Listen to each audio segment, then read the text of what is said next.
IPL जारी रहेगा। बहरहाल अब बढ़ते हैं खबरों में आगे और बात कोरोना और लॉकडाउन की। जी हां, दरअसल बढ़ते कोरोना संकट के बीच उत्तर प्रदेश में लॉकडाउन का दायरा बढ़ा दिया गया है। उत्तर प्रदेश में 2 और दिन के लिए लॉकडाउन बढ़ा दिया गया है और अब गुरुवार सुबह 7 बजे तक उत्तर प्रदेश में लॉकडाउन रहेगा, जो कि इससे पहले मंगलवार सुबह 7 बजे तक के लिए लगाया गया था।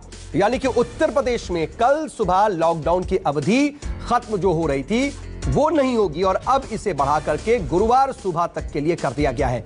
यानी कि हफ्ते में एक तरीके से 5 दिन का लॉकडाउन, जो कि शुक्रवार रात 8 बजे से शुरू होकर के अब अगले गुरुवार को सुबह 7 बजे तक रहेगा। यानी कि पूरे हफ्ते में गुरुवार का दिन सुबह 7 बजे से लेकर के पूरा दिन और अगले दिन शुक्रवार को रात 8 बजे तक ही ऐसा होगा जब लॉकडाउन नहीं होगा, बल्कि बाकी जो हफ्ते के 5 दिन हैं उन 5 दिनों में पूरे उत्तर प्रदेश में संपूर्ण लॉकडाउन रहेगा। हालांकि इस बीच जरूरी चीजों की दुकानें जरूर खुली रहेंगी। उत्तर प्रदेश में संक्रमण के मामले लगातार बढ़ते देखे जा रहे हैं। हालात कई जगह पर ऐसे बने हुए हैं जहां पर स्थितियां चिंताजनक है। हालांकि सरकार यह कह रही है कि हालात काबू में है, लेकिन स्थिति को देखते हुए अब लॉकडाउन की अवधि बढ़ाई गई है।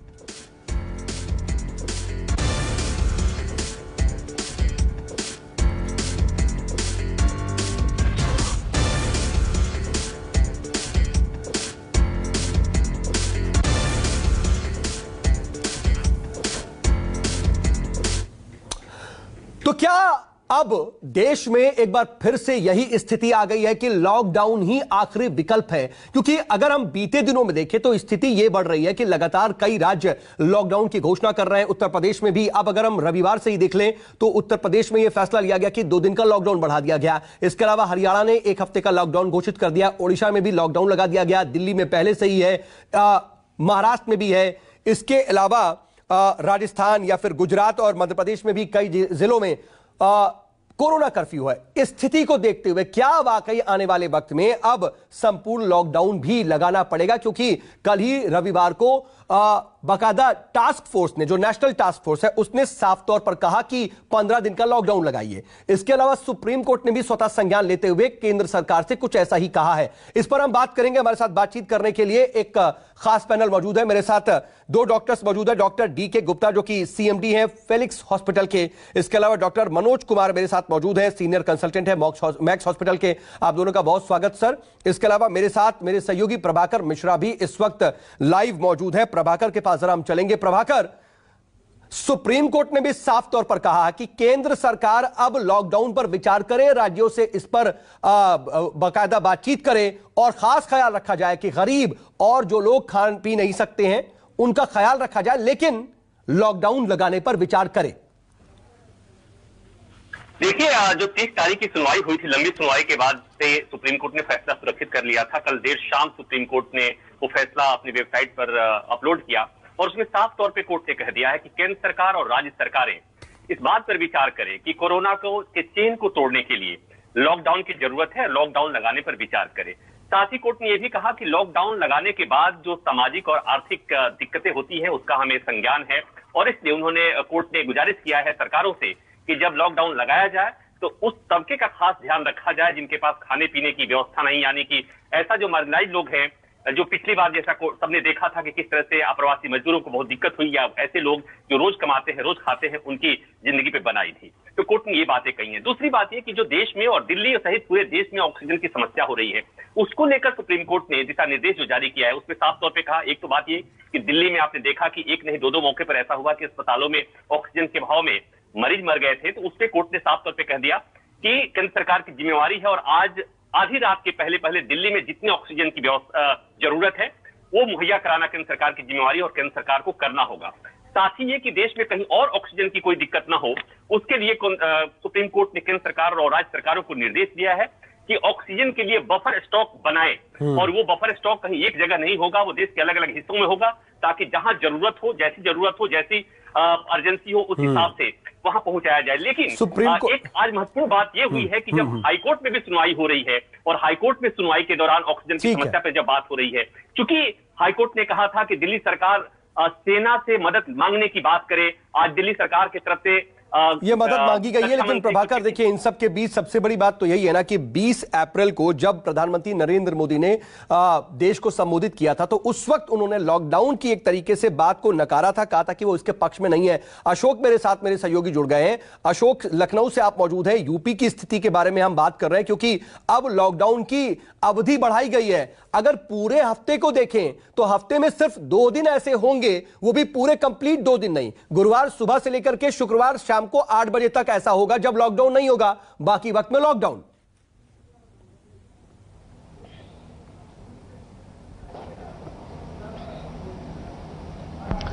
देखिए, निश्चित तौर पर एक हफ्ते में 5 दिन उत्तर प्रदेश में लॉकडाउन होगा। सिर्फ 2 दिन ऐसे होंगे हफ्ते में जब लॉकडाउन उत्तर प्रदेश में नहीं होगा। लेकिन इन 2 दिनों में भी वो तमाम सारे जनपद जहां पर एक्टिव केसेस की संख्या ज्यादा है, वहां पर नाइट कर्फ्यू होगा। तो कुल मिलाकर आप देखिए कि शुरुआती दौर की अगर आप बात कीजिए तो पहले नाइट कर्फ्यू लगाया गया था उत्तर प्रदेश के अलग अलग जनपदों में कोरोना पर नियंत्रण पाने के लिए। उसके बाद वीकेंड लॉकडाउन शुरू किया गया था। पहले शनिवार और रविवार 2 दिन की साप्ताहिक बंदी रखी गई थी। बाद में मंगलवार का दिन भी बढ़ाया गया, तो शनिवार, इतवार, सोमवार का दिन भी बढ़ाया गया था और उसके बाद मंगल तक लेके वो गए थे। आज 2 दिन की बढ़ोतरी और की गई है लॉकडाउन में, यानी कि 7 दिनों में कुल 5 दिन उत्तर प्रदेश में अब साप्ताहिक बंदी होगी, लॉकडाउन होगा। सिर्फ 2 दिन बचे हैं जब लॉकडाउन नहीं होगा, लेकिन अलग जनपदों में नाइट कर्फ्यू होगा। तो आप देखिए कि जैसे जैसे उत्तर प्रदेश में कोरोना संक्रमण के मामले बढ़ रहे हैं, मैं चाहूंगा अशोक जल्दी से आप सरकार की तरफ से भी इस तरह का निर्णय लिया जा रहा है। मामले और बढ़ते मौत के मामलों के बारे में भी आंकड़ा जल्दी से बता दें।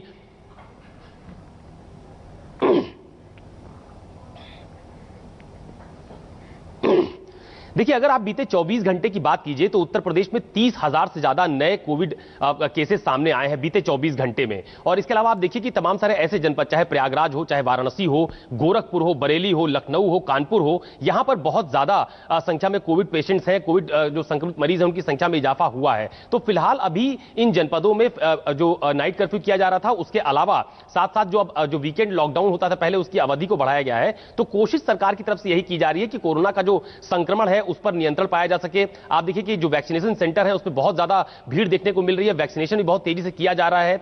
जो वैक्सीन की डोज है उसकी उपलब्धता को लेकर भी ग्लोबल टेंडरिंग की बात सरकार की तरफ से की जा रही है। कोशिश यही है, लेकिन बहुत ज्यादा सुधार की जरूरत है। सऊद, आप सरकारी अस्पतालों में जाइए तो वहां पर आपको सिवाय लोगों की परेशानी के और कोई चीज नजर नहीं आएगी। हालांकि कई सारे ऐसे हॉस्पिटल्स हैं जिनको कोविड हॉस्पिटल भी बनाया गया है, लेकिन वहां पर उतनी संख्या में बेड उपलब्ध नहीं है। तो यह जरूर है कि वीकेंड लॉकडाउन जिसमें बढ़ोतरी की गई है दिनों में, शायद इससे कोरोना का संक्रमण रोका जा सके। उत्तर प्रदेश से जो बाहर राज्यों में जाने वाली बसें थी, जो परिवहन सेवा थी, उस पर कल देर रात ही रोक लगा दी गई है। उत्तर प्रदेश से कोई जो बस है वो दूसरे राज्य में नहीं जाएगी। तो कोशिश यही की जा रही है कि दूसरे राज्यों से आने वाले जो संक्रमित मरीज हैं उनको भी तोड़ा जाए। और जो लोग जब लॉकडाउन का सख्ती से पालन होगा तो शायद कोरोना के संक्रमण की जो चेन है रहेगा। मैं आऊंगा आपके पास, लेकिन इस बीच बड़ी खबर हम बता रहे हैं कि देश में बढ़ते कोरोना संक्रमण पर जो पूरा मामला इस वक्त देखने को मिल रहा है, लगातार 12वां दिन है जब 3 लाख से ज्यादा कोरोना के मामले सामने आए हैं। उस पर सुप्रीम कोर्ट सख्त है और सख्त रुख अपनाते हुए सुप्रीम कोर्ट ने कहा है कि केंद्र और राज्य सरकारों को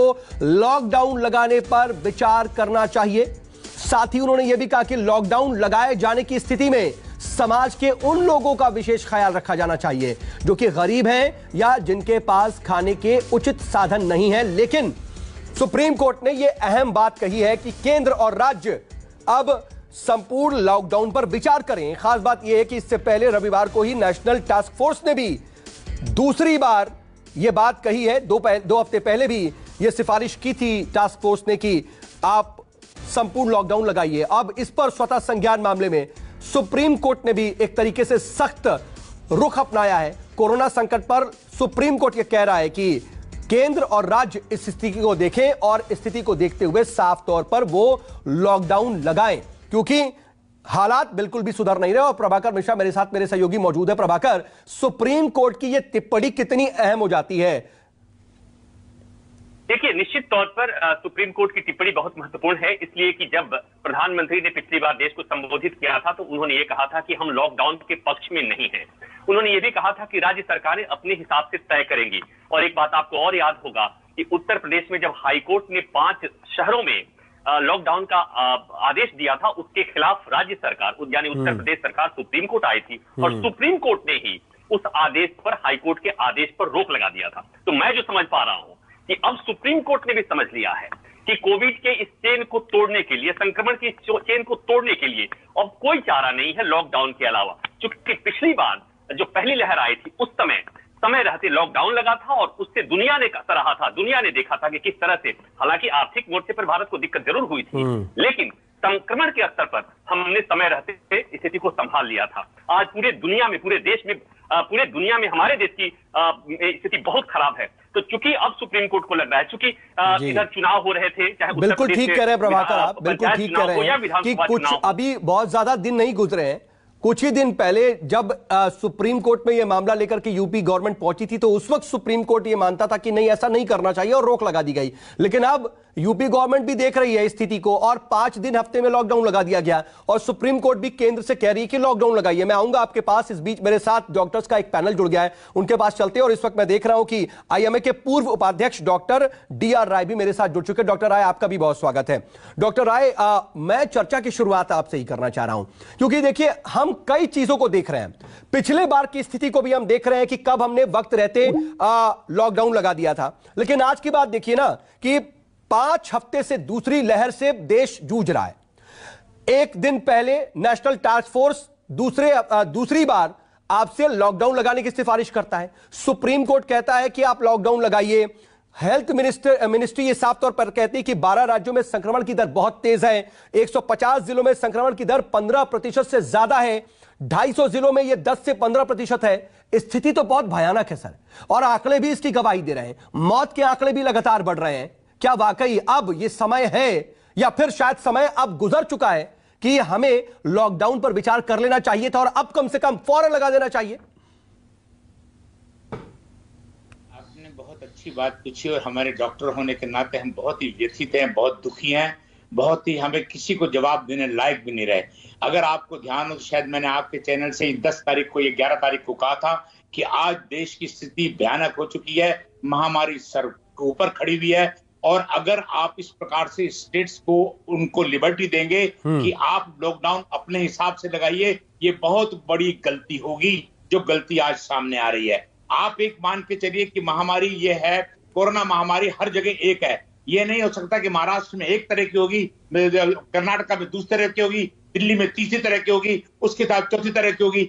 अगर ये बीमारी सब जगह एक है तो लॉकडाउन अगर आप अपने हिसाब से देंगे तो व्यवस्था चरमरा जाएगी, जो आज चरमरा के ऊपर आपके ऊपर खड़ी हुई है। आज भी ये मैंने 10-11 तारीख को कहा था, मैं आज भी कह रहा हूं, उस वक्त भी कहा था कि only answer is complete lockdown in the country, complete lockdown in the country. नहीं, लेकिन डॉक्टर राय, जब आप ये कहते हैं, आप ये सिफारिश करते हैं और आपने इससे पहले भी कहा था, हमारी चर्चाओं में आप ये बात कहते रहे हैं, लेकिन सर एक मूलभूत दिक्कत आती है और उसी दिक्कत को देखते हुए शायद केंद्र सरकार ये फैसला ले ही नहीं पा रही थी। वो साफ तौर पर 20 अप्रैल को प्रधानमंत्री जब सामने आते हैं, वो कहते हैं कि हम लॉकडाउन पर विचार नहीं कर रहे हैं, अंतिम एक विकल्प के तौर पर इसको देख सकते हैं, राज्य सरकारें इसको देख लें। और आर्थिक स्थिति कितनी ज्यादा डगमगा जाती है, उसके अलावा जो तमाम ऐसा बड़ा तबका है जो गरीब है, डेली वेजेस जो पर डे खाते कमाते हैं, उनको भी तो देखना है। पिछली बार के हमने एक्सपीरियंस को देखा है, बहुत बुरी कंडीशन में लोग आ गए थे। मैं आपकी बातों से बिल्कुल सहमत हूं कि सरकार की जिम्मेदारी होती है गरीब तबके को देखना, आर्थिक स्थिति को देखना, सबको देखना। लेकिन मैं सिर्फ एज डॉक्टर होने के नाते एक बात कहना चाहता हूं, अगर जीवन नहीं रहेगा तो ये चीजें कहां पर आएंगी? अगर एक के बाद आप देखिए 3.5 लाख रोज पेशेंट आ रहे हैं, 3.5 लाख के साथ ये मान के चलिए 5 और 10 पेशेंट और होते हैं संक्रमित जो कि टेस्ट नहीं कराते। आज देश के अंदर स्थिति कहां तक पहुंच गई है और ये स्थिति आप कितनी चरमरा गई है। अस्पतालों में बेड नहीं है, अस्पतालों में ऑक्सीजन नहीं है, अस्पतालों में दवाई नहीं है। आपने देश के अंदर पिछले साल पेंडेमिक एक्ट लगाया, बहुत अच्छा किया। मैं पूछना चाहता हूं, क्या पेंडेमिक एक्ट का प्रॉपर एग्जीक्यूशन हो रहा है? आज देश के अंदर इमरजेंसी, मेडिकल इमरजेंसी की स्थिति आ गई है। अगर हमने इस देश को संभालना है तो हमको सख्त होना पड़ेगा, हमको कड़वे घूंट पीने पड़ेंगे, उसके बिना हम नहीं संभाल पाएंगे। नहीं, लेकिन डॉक्टर राय, मैं बाकी मेहमानों के पास भी जाना चाह रहा हूं, लेकिन जल्दी से आपसे एक और रिएक्शन। कल हमने देखा सर, बंगाल की स्थिति हम देख रहे हैं, यूपी में तो बाकायदा लॉकडाउन था, 5 दिनों का जो अभी लॉकडाउन है, 3 दिन का लॉकडाउन था। कल जब पंचायत चुनाव के नतीजे आ रहे थे, उस वक्त हमने देखा कि कितना बड़ा हुजूम उमड़ पड़ा। लॉकडाउन लगाने के बाद भी अमल तो नहीं हो रही है ना चीजें, कैसे रोके लोगों को? मैं यही तो आपसे कह रहा हूं कि पेंडेमिक एक्ट 2020 के अंदर लगाया गया और अभी सुप्रीम कोर्ट ने और इलेक्शन कमीशन ने भी ये कहा कि आप जश्न नहीं मनाएंगे। मुझे बता दीजिए किस जगह पर जश्न नहीं हुए, कहां पर लोग बाग इकट्ठे नहीं हुए। देखिए, मैं बार बार कहता हूं कि हमारी जनता है वो बहुत इस प्रकार से बेपरवाह है, लापरवाह है, वो मानने वाली नहीं है। उसको आपको हंटर चलाना पड़ेगा, आपको सख्ती करनी पड़ेगी। जरूरत है, बिल्कुल आप ठीक, आप जो इशारा कर रहे हैं वो यही है कि सख्ती कीजिए, हंटर चलाइए। लोग नहीं मान रहे हैं तो आप कम से कम सख्ती कीजिए। मेरे साथ डॉक्टर उमेश वर्मा भी हैं, सीएमडी हैं आरोग्य हॉस्पिटल के। डॉक्टर उमेश वर्मा, आपका भी बहुत स्वागत है। और डॉक्टर वर्मा, मैं आप ही के पास आ रहा हूं कि आप डॉक्टर राय की बातों से कितना इत्तेफाक रखते हैं? क्या अभी तक इस वेव को संभालने में जो कदम उठाए गए, जो प्रोटोकॉल्स अपनाए गए, जो तरीके अपनाए गए, वो ठीक थे, या फिर वाकई लॉकडाउन लगा देना चाहिए था? अब नहीं बल्कि पहले ही। जब हमारे देश में नंबर ऑफ केसेस बहुत कम थे तब हम कंप्लीट लॉकडाउन की परिस्थिति में थे, और आज जब हम लोगों के पास, डॉक्टरों के पास इलाज करने के लिए बिस्तर नहीं है, ऑक्सीजन नहीं है, तो भी हमारा देश लॉकडाउन में नहीं है। मैं ये असमंजस नहीं समझ पा रहा कि हम अभी लॉकडाउन में कंप्लीटली क्यों नहीं जा रहे। ये वायरस अपने आप तो एक जगह से दूसरी जगह नहीं जा रहा, हम एज अ ह्यूमन बीइंग भी इस वायरस को एक जगह से दूसरी जगह लेकर के जा रहे हैं। गलतियां हमारे देशवासियों से भी हो रही हैं और उसी को गलती को आगे ना बढ़ाएं, इसलिए बहुत सख्ती के साथ में लॉकडाउन को पूरे देश में लगा देना चाहिए। अगर हम अपने आप को कुछ समय के लिए समय देना चाहते हैं चीजों को प्रिपेयर करने के लिए, पिछली बार लॉकडाउन लगाया गया कि मास्क बन जाए, पीपीई बन जाए, कुछ अस्पतालों में बिस्तर खड़े हो जाएं, और अब हमारे को लॉकडाउन लगा लेना चाहिए ताकि कुछ हम ऑक्सीजन प्लांट का अरेंजमेंट। तो डॉक्टर वर्मा, आप कह रहे हैं क्या कि इसमें कंट्राडिक्शन है, विरोधाभास है कि जब सबसे ज्यादा लॉकडाउन की जरूरत नहीं थी उस वक्त हमने लॉकडाउन लगा दिया था, लेकिन आज शायद सबसे ज्यादा जरूरत है और हम देरी कर रहे हैं?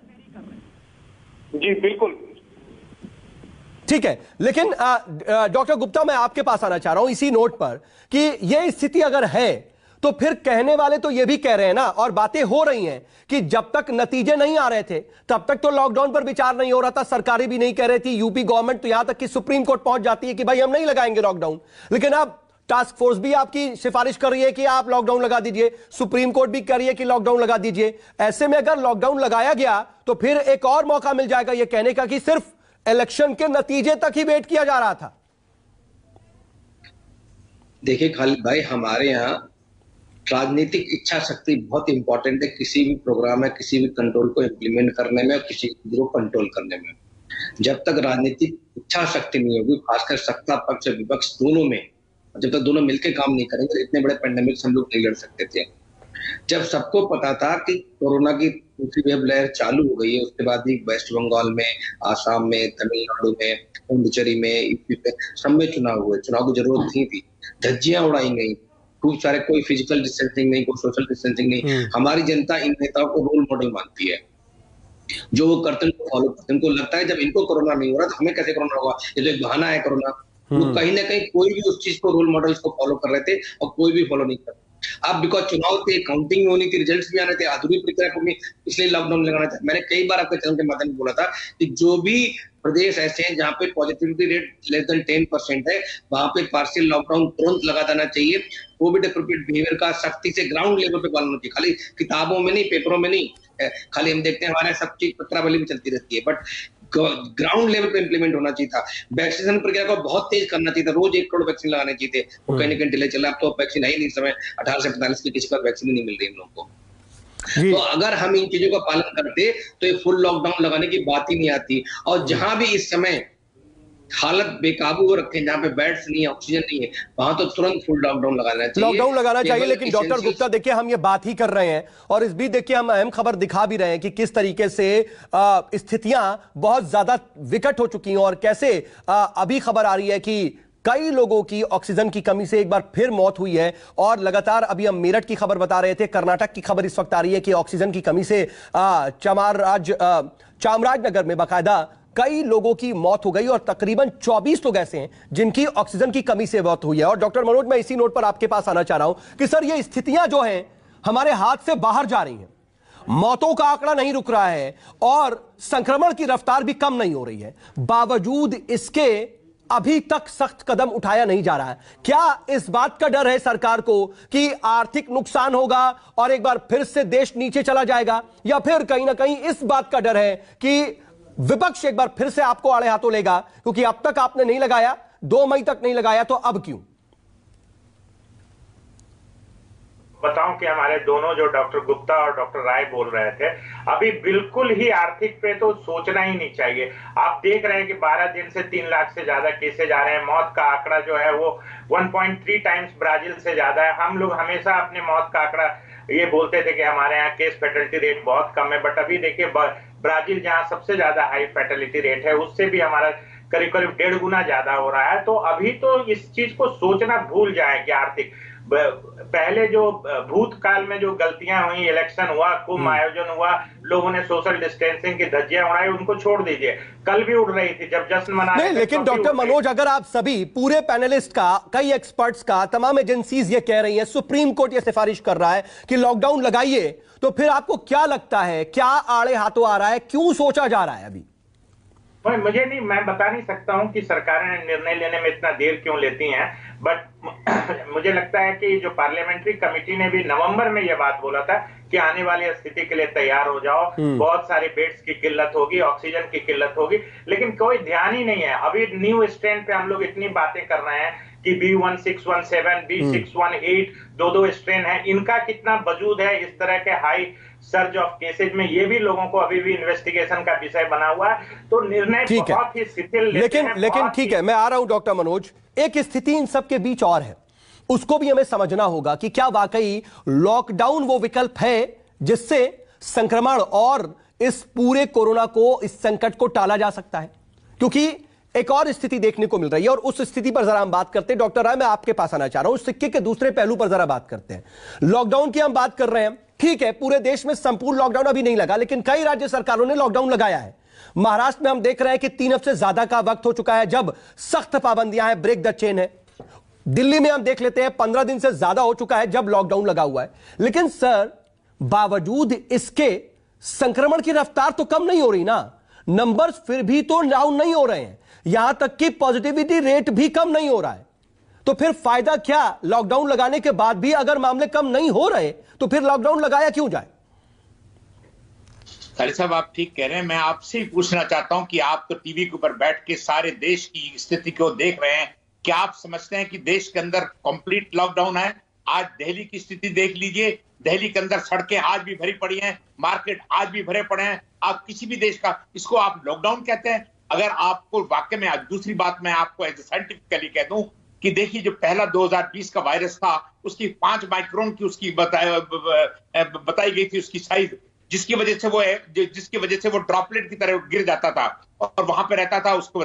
लेकिन अभी जो म्यूटेशन के बाद जो वायरस आया है, वो उसकी साइज और भी कम हो गई है और वो इस वक्त एरोसोल बन गया है, वो हवा में उड़ रहा है, हवा में घूम रहा है। आप कहीं पे चले जाइए, आपको नहीं पता कि वहां पे कौन लोग थे, किस प्रकार के लोग थे, कैसे खांस रहे थे, कैसे बात कर रहे थे, और वो उसके बावजूद थोड़ी देर तक एरोसोल यानी कि हवा के अंदर रहता है और लोगों वहां का घूमना। इसीलिए अब पहले कॉन्टेक्ट की हिस्ट्री ढूंढते थे, आप बिना कॉन्टेक्ट से कम्युनिटी स्प्रेड हो रहा है, तो इसलिए आपकी उसकी संख्या बढ़ती जा रही है और बढ़ेगी। मैं आपको यहाँ पे आपके माध्यम से डराना नहीं चाहता देश को, देशवासियों को।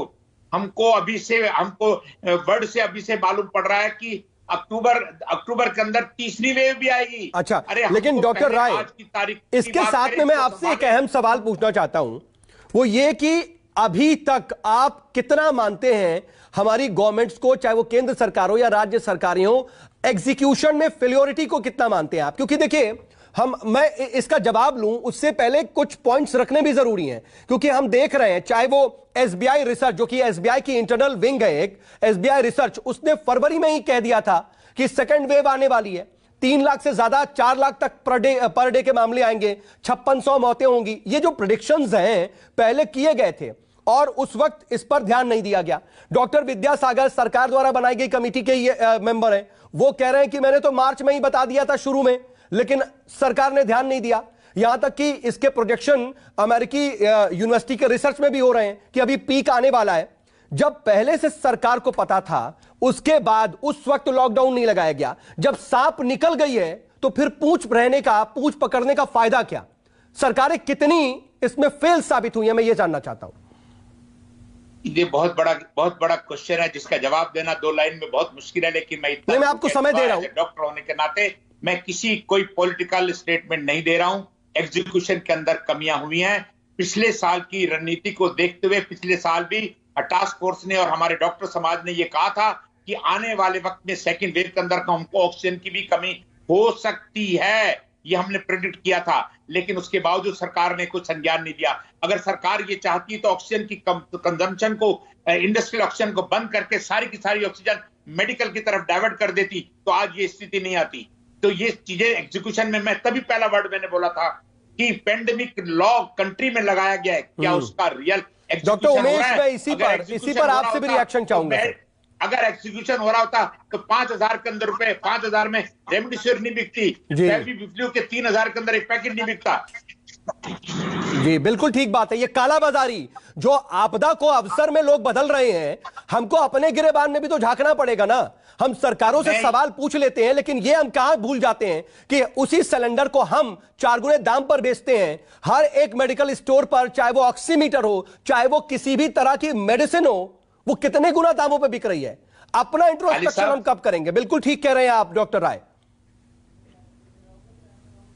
खालिद साहब, मैंने आपके माध्यम से ही कहा था कि लोग आपदा में अवसर को ढूंढते हैं। मेरे साथ 3 पॉलिटिकल पार्टीज बैठी हुई थी। मैंने उनसे पूछा था चैलेंज करके कि आपदा में अवसर की बात, आपको अवसर है, कैंप लगाइए, पब्लिक को मेडिसिन दीजिए, पब्लिक को खाना दीजिए, पब्लिक को ऑक्सीजन के इंतजाम कीजिए। आप लोग वो तो नहीं कर रहे हो। टेलीविजन के ऊपर आकर आप दोषारोपण कर रहे हो। ठीक है, आ रहा हूं डॉक्टर राय, मैं आता हूं अब आपके पास। नहीं है, we are not interested in fact finding, we are interested in the damage control only.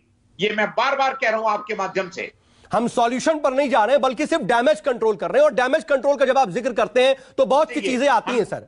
उसमें यह भी आता है कि क्या जो संक्रमण के आंकड़े आ रहे हैं वो सही हैं, क्योंकि संक्रमण के आंकड़े, क्या नंबर्स भी छिपाए जा रहे हैं। कई तरह के सवाल उठ रहे हैं। क्या सही तरीके से टेस्टिंग हो रही है? क्या सही तरीके से मौतों का आंकड़ा रखा जा रहा है? डॉक्टर उमेश, मैं इस पे ये कहना चाहता हूं कि एक on an patient Covid positive detect होता है, उसके साथ में कम से कम 5 से 6 लोग ऐसे होते हैं जो कोविड का टेस्ट या तो कराते ही नहीं है या उनको खुद भी नहीं पता होता कि वो कोविड से संक्रमित हैं। तो एक बहुत बड़ी पॉपुलेशन है जो इस परेशानी से गुजर रही है, मगर हमारे को उसका पता नहीं है। मैं चाहता हूं कि हमारा देश कंप्लीट लॉकडाउन में चला जाए ताकि हम इस वायरस के स्प्रेड को बचा सकें और हम अपने इंफ्रास्ट्रक्चर को दोबारा से डेवलप कर सकें। लेकिन जो सरकार की चिंताएं है ना डॉक्टर उमेश, सरकार की भी चिंताएं हैं और साफ तौर पर चिंताएं यही हैं कि जो डेली खाने कमाने वाले हैं, जो गरीब तबका है, जो देश की एक तरीके से आर्थिक प्रगति है, वो जो रुक जाएगी, उससे उबरने में सालों साल या महीनों लग जाएंगे। उसको देख करके शायद ये कदम नहीं उठाया जा रहा है। उस चिंताओं के बारे में अगर फिर क्या उसका निवारण?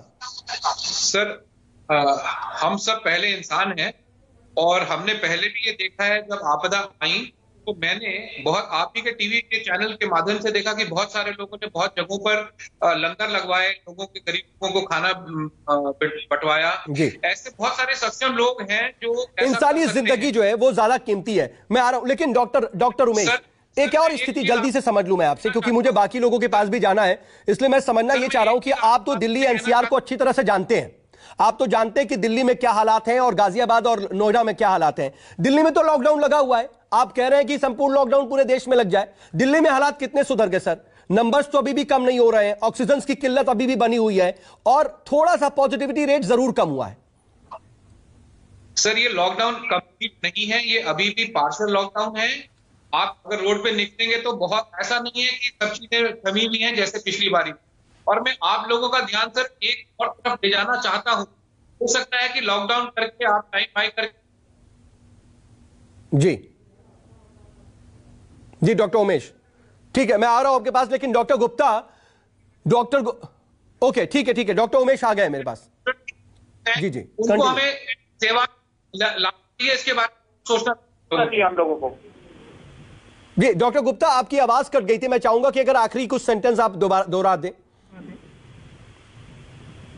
सर मैं ये चाहता हूं कि जो हमारे डॉक्टर्स हैं, जो एमबीबीएस ट्रेनीज हैं, जो फाइनल ईयर एमबीबीएस के, और जो नर्सेज हैं, उन लोगों को जल्द से जल्द हम मेन स्ट्रीम में हेल्थ केयर वर्कर्स के साथ में लेकर के आए, कि हम लोगों के लिए बहुत बड़ा सपोर्ट होगा, क्योंकि धीरे धीरे करके डॉक्टर्स भी अब एग्जॉस्ट होते जा रहे हैं, नर्सिंग स्टाफ भी एग्जॉस्ट होता जा रहा है इस लड़ाई को लड़ते हुए।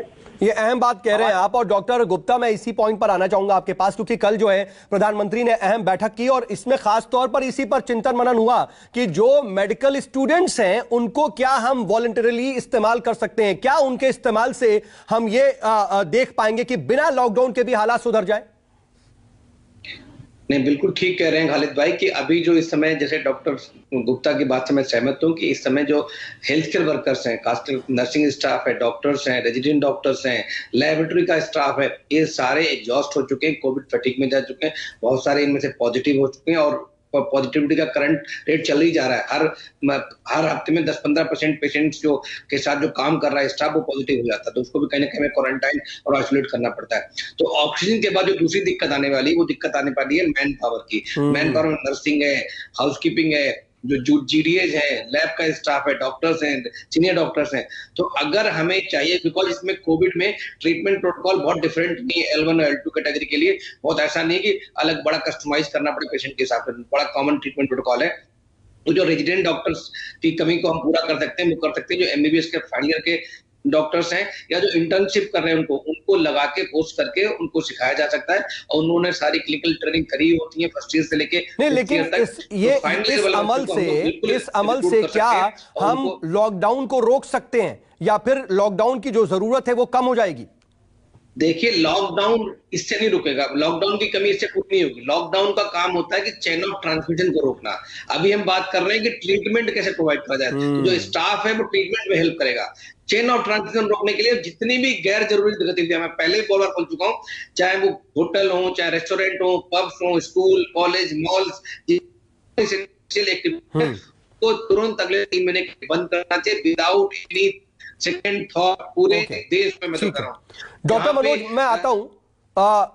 डॉक्टर मनोज, मैं आपके पास आ रहा हूं। सर देखिए, एक बात तो आप लोग कह रहे हैं कि लॉकडाउन बहुत जरूरी हो गया है, लेकिन क्या हम इसका एक अल्टरनेट ये देख सकते हैं कि अगर हम पूरे देश में देखते हैं तो 12 राज्य ऐसे हैं जहां पर संक्रमण दर बहुत ज्यादा तेज है, तो क्या इन 12 राज्यों में ही ज्यादा सख्ती लागू करके और बाकी के स्टेट्स को थोड़ा सा नॉर्मलाइज करके काम चलाया जा सकता है? खालिद साहब, सबसे पहले तो मैं ये कहूंगा कि लॉकडाउन जो है एक ये एपिडेमियोलॉजिकल मिटिगेशन स्ट्रेटजी है। इसको टाइमली अगर आप करेंगे तो हो सकता है कि आपका कंट्रोल हो, जो चेन ऑफ ट्रांसमिशन है वो ब्रेक हो जाए। जहां तक बात कही आपने कि 12 राज्यों में बहुत ज्यादा है, तो वहां तो स्ट्रिक्ट लॉकडाउन होना चाहिए, बट आपको ये मालूम होना चाहिए कि पैची पैंडेमिक है, कभी यहां होता है, कभी वहां होता है, थोड़ी टाइम लैग होती है, बट ये फैलता हर जगह है। जब बॉम्बे में कोहराम मचा हुआ था तो हम दिल्ली में आराम कर रहे थे, उसका नतीजा हम आज देख रहे हैं। मैं, जैसे आपने लोगों ने भी सलाह दी कि मेडिकल स्टूडेंट्स या ट्रेनिज को भी किया जाए, मैं तो कहता हूं कि यहाँ सांसद और विधायक जो हैं उनको भी अपने क्षेत्र की रिस्पॉन्सिबिलिटी, क्योंकि अभी सबसे जरूरी है अकाउंटेबिलिटी किसी की फिक्स होनी। वो कोविड सेंटर पे बैठे, वहां की व्यवस्था देखें, वहां जो डॉक्टरों का हाहाकार मचा हुआ है कि ऑक्सीजन नहीं है, इवन डीएम और एसपी जो हैं वो भी संभालें, क्योंकि कहीं ना कहीं हर जगह से आना पड़ेगा। मुझे मालूम है कि हेल्थ केयर पर्सनल एग्जॉस्ट हो चुके हैं, बट बहुत सारे ऐसे काम है, कम से कम लॉजिस्टिक्स जो है सेंटर की, उसका ये लोग देखभाल कर सकते हैं। तो मैं तो सरकार से ये भी प्रार्थना करूंगा कि जितने भी जो क्षेत्रीय नेता हैं, जो रोल मॉडल हैं, वो वहां पहुंचे और किसी तरीके से एक अकाउंटेबिलिटी लेते हुए। नहीं, ये अहम बात आप कह रहे हैं कि अगर हम हर तरफ से हर एक जरिए से जोर लगाएंगे तो शायद हम मिल करके इससे पार पा सकते हैं। लेकिन डॉक्टर राय, एक और अहम सवाल यह हो जाता है कि भले ही हम लॉकडाउन अब तक हमने नहीं लगाया, हम लेट कर चुके हैं, लेकिन अगर अब भी लॉकडाउन लगाते हैं तो वो कितने दिन का हो, कोई टाइम लिमिट होगी उसकी? देखिए, आज जो हमारी मेडिकल डाटा कहते हैं, कम से कम मैं कहूंगा 2 हफ्ते का लॉकडाउन तो स्ट्रिक्टली लगना ही चाहिए। 2 हफ्ते के अंदर अगर हमारी मूवमेंट एक जगह से दूसरी जगह नहीं होगी, लोग बाग इकट्ठे नहीं होंगे, तो हम उसको कहीं ना कहीं कंटेन कर पाएंगे और उसकी चेन को हम तोड़ पाएंगे। मैं आज की तारीख में नहीं कहूंगा कि 2 महीने का लगा दो, लेकिन आज की तारीख में ये कहूंगा कि इस चेन को तोड़ने के लिए 2 हफ्ते का इमीडिएटली लगा देना चाहिए और उन द मीन टाइम हमें अपने डाटा से उसको इवैल्यूएट करना चाहिए कि हमको आगे बढ़ाना है या नहीं बढ़ाना है। तो आज की तारीख में कहूंगा कम से कम 2 हफ्ते का इमीडिएट। कुल मिलाकर के यही स्थिति नजर आ रही है कि लॉकडाउन इस वक्त आखिरी विकल्प नजर आ रहा है और तमाम तरह से अलग अलग जगह से सलाह दी जा रही। सुप्रीम कोर्ट भी कह रहा है, अलग एजेंसीज भी कह रहे हैं, लेकिन अब देखना होगा कि सरकार इस पर क्या फैसला लेती है। आप सभी में मेरे साथ जुड़े इसके लिए आपका बहुत बहुत शुक्रिया। और इस बीच एक अहम खबर जरा आप लोगों को बता दें। दरअसल कर्नाटक से खबर है, जहां पर चामराजनगर जिला अस्पताल में ऑक्सीजन की कमी की वजह से बड़ा हादसा हुआ है। यहां पर 24 कोरोना मरीजों की मौत की खबर आ रही है। बताया यह जा रहा है कि बेल्लारी से ऑक्सीजन आने में देर हो गई, ऑक्सीजन वक्त पर अस्पताल में नहीं पहुंच पाई, जिसकी वजह से यह बेहद दुखद हादसा हो गया। इसके बाद सीएम बीएस येदियुरप्पा ने स्थानीय जिला अधिकारी से बात कर हालात का जायजा भी लिया है। साथ ही सीएम येदियुरप्पा ने कल कैबिनेट की अहम बैठक बुलाई है। लेकिन सवाल यह कि इन 24 लोगों की मौत का जिम्मेदार कौन, क्योंकि अस्पताल में वक्त पर सिलेंडर नहीं पहुंच पाए और ऑक्सीजन असल में नहीं पहुंच पाई। बेल्लारी से दरअसल ऑक्सीजन आने वाली थी जिला अस्पताल में। वक्त रहते अगर ये ऑक्सीजन पहुंच जाती बेल्लारी से तो ये बड़ा हादसा नहीं होता, 24 मरीजों की जान नहीं जाती। ये अपने आप में बेहद दुखद खबर।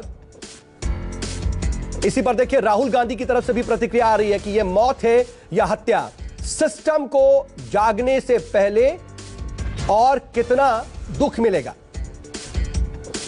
केजे श्रीवत्सन मेरे साथ, मेरे सहयोगी इस वक्त जुड़ रहे हैं। श्रीवत्सन, क्या ऐसी वजह आ गई कि बेल्लारी से वक्त पर नहीं पहुंच पाई ऑक्सीजन?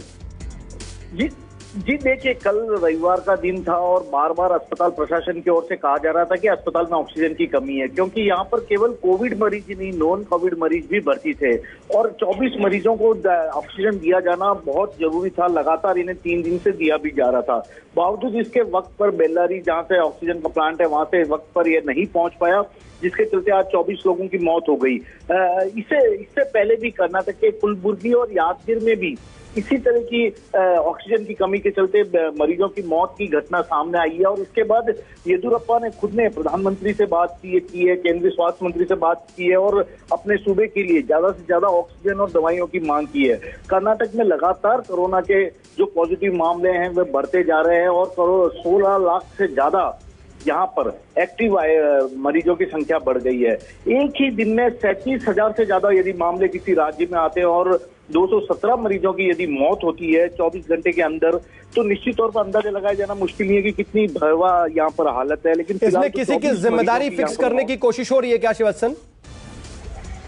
जिम्मेदारी प्रभारी मंत्री ने कहा कि इस पूरी घटना की जांच के आदेश दे दिए गए हैं और उसके बाद ही कार्रवाई हो पाएगी। लेकिन कर्नाटक के सभी अस्पतालों में लगभग इसी तरह की हालत है और इसी तरह की घटनाएं सामने आने लगी है। और ये तीसरा बड़ा हादसा, यदि ऑक्सीजन की कमी के कारण 3 अलग अलग जिलों में इसी तरह से मरीजों की मौत की घटना सामने आ रही है, तो निश्चित तौर पर कहा जाएगा कहीं ना कहीं सरकार भी मरीजों को सही तरीके से, जो सिस्टम की बात की जिस पर बार बार आरोप लगाया जाता है कि सिस्टम को एक्टिव रहना चाहिए, शायद उस एक्टिवनेस की कमी यहाँ पर नजर आ रही है। क्योंकि पहले दिन से येदियुरप्पा बोल रहे थे कि कर्नाटक में सब कुछ ठीक ठाक है, यहाँ दवाएं भी मिल रही है, ऑक्सीजन भी मिल रहा है, लेकिन इस तरह की जब मरीजों की मौत होती है बिना ऑक्सीजन के, तो सरकारें ये दावा कर रही हैं, अलग अलग सरकारें ये कह रही हैं राज्य की कि हमारे पास ऑक्सीजन की कमी नहीं है, लेकिन बावजूद इसके आखिर इस तरह के हालात फिर पैदा क्यों हो रहे हैं कि लोगों की मौत हो रही है। इस बीच एक बड़ी खबर यह भी आ रही है कि कर्नाटक के चामराजनगर जिला अस्पताल में ऑक्सीजन की कमी से 24 लोगों की जो मौत हुई है, उस पर कांग्रेस नेता राहुल गांधी ने